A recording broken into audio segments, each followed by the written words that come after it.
જય આદિવાસી.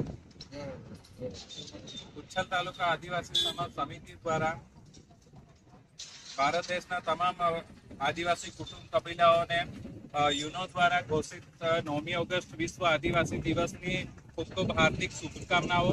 અને આજના દિવસ દરમિયાન હું કહેવા માંગુ છું, આદિવાસી તમામ ભારત દેશના આદિવાસી આપવા માંગુ છું કે આપણે 9મી ઓગસ્ટના દિવસે ફક્ત નાચવા કૂદવા અને કોઈ પણ પ્રકારની ધીંગા મસ્તી કરવા માટે જ આપણે ભેગા નથી થવાનું.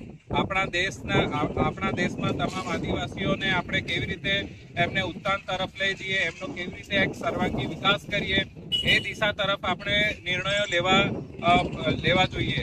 અને આદિવાસીઓને કેવી રીતે શૈક્ષણિક ક્ષેત્રમાં આપણે આગળ વધારીએ, કેવી રીતે જે પણ એ લોકોની રોજગારી હોય કે જે પણ ખેતી કરતા હોય અથવા તો કોઈ પણ કામ ધંધાઓ કરતા હોય એમાં કેવી રીતે આગળ વધવાનું છે, બાળકો ઉચ્ચ શિક્ષણ કેવી રીતે પ્રાપ્ત કરે, એ દિશામાં આપણે નિર્ણય લેવાના છે.